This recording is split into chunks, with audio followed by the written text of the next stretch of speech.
안녕하세요. 루솔 연구원 영블리입니다. 이제는 우리 아기들이 몸이 커지고 활동량도 늘어나는 시기로 돌이 되면 어른처럼 하루 3끼 식사가 주식이 되는 연습을 하는 후기 이유식 시기입니다.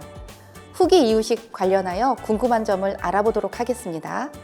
만 9개월에서 11개월로 이유식 양과 횟수가 증가하는 시기로 서서히 수유량이 줄면서 이유식이 주식이 되는 시기입니다. 후기 이유식은 3배에서 2배죽 형태로 한 끼에 120에서 150ml 정도 양으로 그동안 주식이었던 모유나 분유의 양을 조금씩 줄이면서 하루에 3번 이유식을 충분히 먹여주세요. 아직 단단한 음식을 씹어 먹을 수는 없지만 잘 익은 바나나와 같은 감촉과 무르기로 중기 이유식 때보다 크거나 단단한 음식을 잇몸으로 으깨어 오물오물 씹을 수 있습니다. 잇몸으로 으깨는 힘은 생각보다 세기 때문에 무르게 익힌 덩어리는 잇몸으로 잘 씹을 수 있어서 손가락으로 쉽게 으깰 수 있는 정도로 무르게 해서 주시면 됩니다. 하루 3끼 이유식을 먹게 된 아기의 식사는 어른의 식사 시간에 맞추는 것이 좋고, 이유식 먹는 시간이 정해지면 되도록 매일 같은 시간에 이유식을 먹을 수 있도록 해주세요. 규칙적으로 이유식을 먹는 것도 올바른 식습관을 들이는데 아주 중요합니다. 시도 때도 없이 조금씩 아기에게 먹이는 것은 식사 습관을 나쁘게 만들 뿐만 아니라 치아를 썩게 하는 지름길입니다. 이 시기에는 식사 때 숟가락을 쥐어주며 식사에 직접 참여할 수 있게 해주세요. 숟가락에 음식을 얹어주어도 처음부터 잘 먹는 아기는 없습니다. 음식을 흘리기도 하고 숟가락으로 장난을 치느라 음식을 이곳저곳으로 날려보내기도 합니다. 아기가 흘리는 것은 당연합니다. 여유로운 마음으로 지켜봐 주세요. 연습이 되면 조만간 아기 스스로 숟가락을 사용해서 먹게 될 것입니다. 꿀과 생우유가 있습니다. 꿀은 반드시 돌 이후에 먹이도록 해야 합니다. 흔히 식중독을 일으키는 균으로 알려져 있는 보툴리누스균이 꿀에 들어있을 수도 있기 때문입니다. 보툴리누스균이 체내에 들어오면 면역력이 낮고 위 산도가 낮은 영아들의 위장관에서 발아 증식하게 됩니다. 이 독소는 아이에게 위험할 수 있어요. 신경이나 근육마비 등이 생길 수도 있습니다. 돌전 아기에게는 꿀을 끓는 물에 타서 먹여도 안전하지 않고 펄펄 끓는 물에 꿀을 넣고 1시간을 끓여서 먹여도 안전하지 않습니다.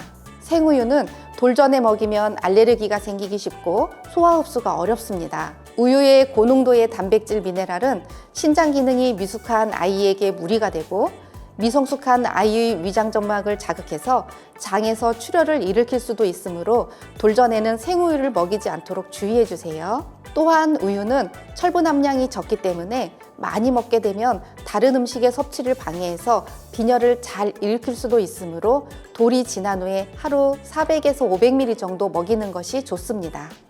아기의 위는 작고 기능이 약해 어른처럼 한 번에 많이 먹을 수 없습니다. 그 반면 체내 신진대사가 활발하고 몸의 성장 속도가 빠르며 활동량도 많은 편이기 때문에 조금 먹어도 열량이 높은 것을 먹어야 합니다.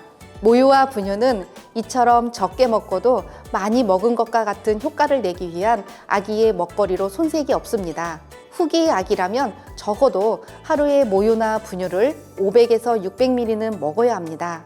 또한 성장기의 아기는 두뇌 발달에 지방이 꼭 필요한데 모유나 분유에는 두뇌 발달에 꼭 필요한 지방이 많습니다. 돌까지는 이유식과 함께 모유나 분유를 챙겨 먹이는 것이 바람직합니다. 아기 이유식을 먹어보면 정말 맛이 없다고 느껴질 것입니다. 하지만 돌전에는 이유식에 간하지 않는 것을 원칙으로 합니다. 아기들에게는 가능하면 자연식품을 이용하고 짜지 않게 식품 그대로의 맛을 살려서 이유식을 주는 것이 원칙입니다. 어릴 때 짜게 먹은 아이들은 평생 짜게 먹는 습관이 들어서 나중에 성인병 발생의 위험이 높습니다. 그리고 어린 아기들은 신장이 아직 미숙해서 짠 음식이 신장에 부담을 줄 수도 있습니다. 애들은 짜게 먹어도 고혈압은 안 생긴다고 말하는 사람들도 있는데요. 오해입니다. 짜게 먹으면 아이나 어른이나 모두 혈압이 높아질 수 있으며 나이가 들면서 점점 더 심각한 건강상의 문제를 일으킬 수 있습니다. 어릴 때부터 싱겁게 먹는 습관을 들이기 위해서라도 이유식에는 가능하면 간을 하지 않는 것이 좋습니다. 아이가 안 먹는 이유를 자꾸 간에서 찾으려고 하지 마세요. 간을 해주지 않아서가 아니라 그냥 잠시 먹기 싫은 기간일 수도 있으니까요. 육수를 사용해 보시는 것도 좋습니다. 단계별로 처음에는 고기 육수나 야채 육수만 사용하다가 다시마 육수로, 그 다음은 멸치 육수 등으로 말이지요. 이유식에 간을 하더라도 정말 약하게 해주어서 아이가 그 간에 너무 익숙해지지 않도록 해주세요. 생각보다 우리의 혀는 음식의 간에 빨리 적응하고 혀가 짠맛에 익숙해지면 미각세포에 내성이 생겨 더 자극적인 맛을 원하게 될 거예요. 지금까지 후기 이유식 진행 시 궁금한 점에 대하여 알아봤습니다. 다음 영상에서는 완료기 이유식에 대하여 알아보도록 하겠습니다. 감사합니다.